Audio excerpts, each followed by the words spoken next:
एक तो तू काला, ऊपर से नाटा भी। पता नहीं जमींदार ने तुझमें ऐसा क्या देख लिया जो तुझे काम पर रख लिया है। बिलुआ की बात सुनकर गबरू उदास हो गया। अगर भगवान ने मुझे ऐसा बनाया है तो इसमें मेरी क्या गलती है। बिलुआ, भगवान कोई भी चीज पूरी नहीं बनाते और जमींदार ने मुझे मेरी ईमानदारी और मेहनत देखकर काम पर रखा है, समझे? तो कहना चाहता है कि मैं ईमानदार नहीं हूँ। मैंने ऐसा तो नहीं कहा।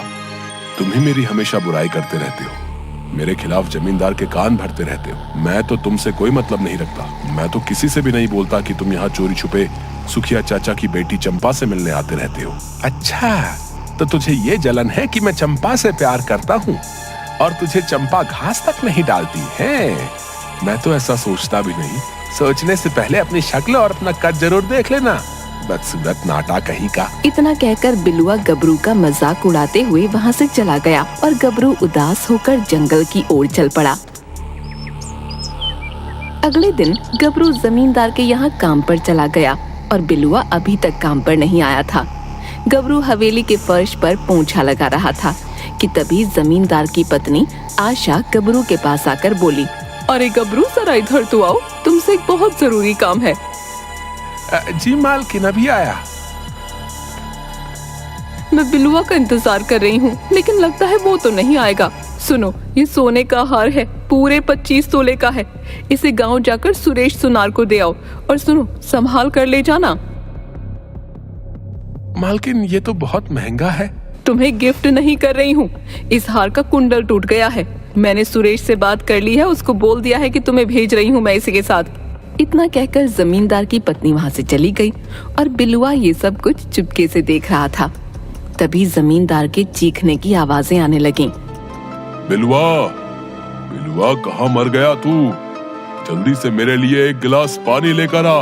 मगर बिलुआ ने उसकी बात को अनसुना कर दिया, क्योंकि बिलुआ जानता था कि कुछ देर बाद जमींदार गबरू को आवाज लगाएगा और बिलुआ के दिमाग में कुछ और ही चल रहा था। अरे गबरू, ये बिलुआ पता नहीं कहाँ मर गया। तू ही मेरे लिए एक गिलास पानी ले आ। जमींदार की आवाज सुनकर गबरू जैसे ही जमींदार की ओर कमरे में बढ़ा, तभी बिलुआ उसके सामने आ गया। अरे गबरू, तुम्हारे हाथ में क्या है गबरू? अच्छा हुआ तुम आ गए बिलुआ भैया। मालकिन तुम्हारा ही इंतजार कर रही थी। मालकिन ने ये हार सुनार के यहाँ देने के लिए दिया था। लाओ, इसे मैं दे आता हूँ। तुम जाकर तब तक जमींदार साहब को पानी दे आओ। है, तुम इसे पकड़ो बिलुआ भैया, मैं अभी 5 मिनट में आता हूँ। इतना कहकर गबरू जमींदार के कमरे की तरफ चला गया और बिलुआ के होठों पर मक्कारी की मुस्कुराहट आ गई। कुछ देर बाद जब गबरू वापस आया तो उसने देखा कि बिलुआ वहाँ पर नहीं था। गबरू को खड़ा देखकर आशा ने पूछा, तुम अभी तक यहीं हो? जी मालकिन, हार बिलुआ भैया ले गए। तभी आशा को बिलुआ दरवाजे पर खाली हाथ दिखाई दिया। हार कहाँ है? कौन सा हार मालकिन? मैं तो अभी अभी आया हूँ। ये क्या बोल रहे हो बिलुआ भैया? अभी अभी तो तुमने हार लिया था। पागल हो क्या है मालकिन? मैं तो अभी अभी आपके सामने ही आया हूँ।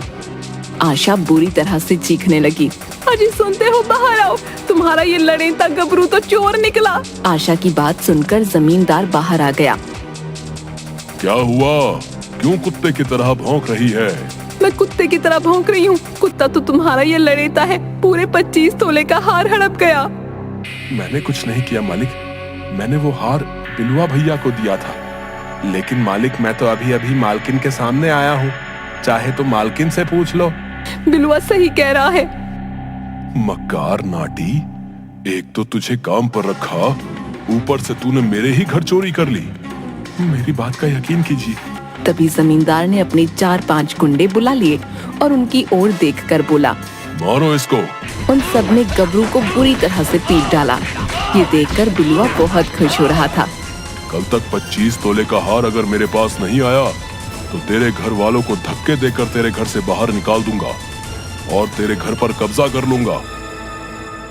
गबरू रोता हुआ चुपचाप जंगल की ओर चला गया। वो जंगल के तालाब किनारे बैठा रो रो कर अपने आप से बातें करने लगा। 25 तोले का हार मैं जमींदार को कहां से ला कर दूं? एक तो गांव वाले वैसे भी मुझे बदसूरत और नाटा कहकर चढ़ाते हैं, ऊपर से कल जमींदार मेरे घर वालों को घर से बाहर निकाल देगा तो मैं क्या करूंगा? मेरे जिंदा रहने का कोई हक नहीं है। इतना कहकर गबरू उस तालाब से छलांग लगाने ही वाला था कि तभी उस तालाब से एक धुआं उठा और एक बेहद भयानक चेहरे वाली चुड़ैल उसके सामने आ गई। चुड़ैल को देखकर गबरू बिल्कुल नहीं डरा। ये देखकर चुड़ैल को बड़ा आश्चर्य हुआ। ये तालाब मेरा है, मुझे देखकर अच्छे अच्छों की सिट्टी पिट्टी गुम हो जाती है। तुझे डर नहीं लग रहा? नहीं, क्योंकि तुमसे ज्यादा बदसूरत तो मैं हूँ। मुझे तुमसे डर क्यों लगेगा? किसने कहा कि तू मुझसे ज्यादा बदसूरत है? गाँव वालों ने। चुड़ैल अपनी आंखें बंद कर लेती है और अपने जादू के जोर से गबरू के साथ हुई घटना को देख लेती है। तो तू मरना चाहता है? हाँ, मेरे जीने का कोई मकसद नहीं। एक काम करो, तुम ही मुझे मार दो। नहीं, पहले इस तालाब में एक डुबकी लगा। डुबकी लगाने से ही तेरी मौत हो जाएगी। चुड़ैल की बात सुनकर गबरू दौड़ता हुआ तालाब में कूद जाता है, मगर जैसे ही डुबकी लगाकर अपना सर उठाता है, वो देखता है कि वो लंबा हो चुका था और एक सुंदर युवक में परिवर्तित हो चुका था। अब उसके सामने कोई चुड़ैल नहीं बल्कि एक सुंदर स्त्री खड़ी थी। मैं तो एक सुंदर नौजवान में बदल गया और तुम तो एक चुड़ैल थी। ये सब क्या है? मैं एक परी हूँ। तुम्हारा साफ दिल देखकर मुझे तुम पर दया आ गई। ये तालाब जादुई है। इतना कहकर उस सुंदर स्त्री ने एक सोने का भरा कलश गबरू को दे दिया। ये तो पूरा सोने का भरा हुआ है। मैं इतने सोने से क्या करूँगा? तुम्हें अब किसी की गुलामी करने की जरूरत नहीं है। इस सोने से तुम जमींदार का कर्ज चुका देना।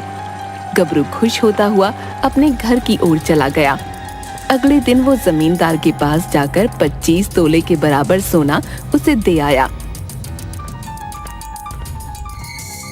कुछ ही दिनों में गबरू ने जमींदार से बड़ी हवेली अपने गांव में बनवा ली और मुखिया की बेटी से उसका विवाह हो गया। ये देखकर बिलुआ अंदर ही अंदर जल भुने जा रहा था। वो चंपा को यही बता रहा था। पता नहीं नाटी इतना सुंदर और धनवान कैसे बन गया। तुमने तो उसे चोरी के इल्जाम में फंसाकर बाहर निकलवा दिया था, मगर हवेली से बाहर निकलकर तो उसकी किस्मत चमक गई।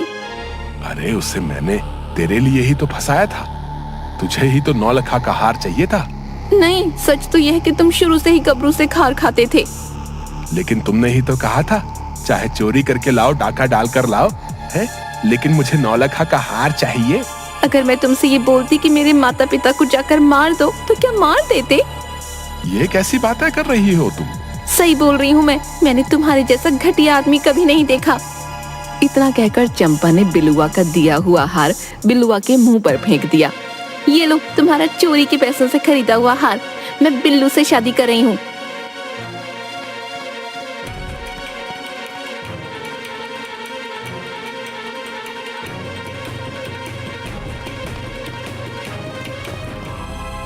बिलुआ, तो वो तू है जिसने गबरू जैसे अच्छे इंसान पर गलत इल्जाम लगाकर उसे जलील करवाया।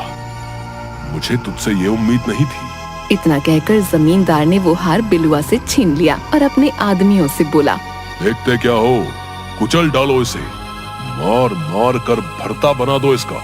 बिलुआ अपनी जान बचाने के लिए उसी जंगल की ओर भागा जिस जंगल में गबरू गया था। जमींदार के आदमी जंगल के बीच अचानक रुक गए। उनमें से एक आदमी बोला, अरे इसके आगे जाने बेकार है, इसके आगे कोई नहीं जाता। कहते हैं कि यहाँ पर एक चुड़ैल का राज है। सभी लोग वापस चल दिए और बिलुआ दौड़ता हुआ उसी तालाब के पास चला गया। तभी तालाब के पास जाते ही एक काला धुआं उठा। उसमें से एक भयानक शक्ल वाली चुड़ैल निकलकर बाहर आ गई। मेरे तालाब के पास तू क्या कर रहा है? बिलुआ चुड़ैल को देखकर बुरी तरह से घबरा गया। चुड़ैल ने अपनी आंखें बंद करके बिलुआ के बारे में सब कुछ जान लिया। अचानक वो सुंदर स्त्री के रूप में परिवर्तित हो गई। ये देखकर बिलुआ बहुत हैरान रह गया। कौन है आप? कुछ समय पहले तुम्हारा दोस्त गबरू यहाँ आया था और इस तालाब में डुबकी लगाकर सुंदर युवक और बेहद अमीर हो गया। अच्छा, तो इसका मतलब उसके सुंदर और अमीर होने का ये राज है। अगर मैं भी इस तालाब में डुबकी लगाऊं तो क्या मैं भी अमीर और सुंदर हो जाऊंगा? अगर तेरे दिल में किसी के प्रति कोई मैल और कपट नहीं होगा तो वाकई उसके जैसा हो जाएगा। मगर याद रखना, अगर तू कपटी हुआ तो इसका उल्टा होगा। मेरे दिल में किसी के लिए कोई बैर और कपट नहीं है। इतना कहकर बिलुआ ने उस तालाब में कूद लगा दी, मगर जैसे ही उसने तालाब में डुबकी लगाई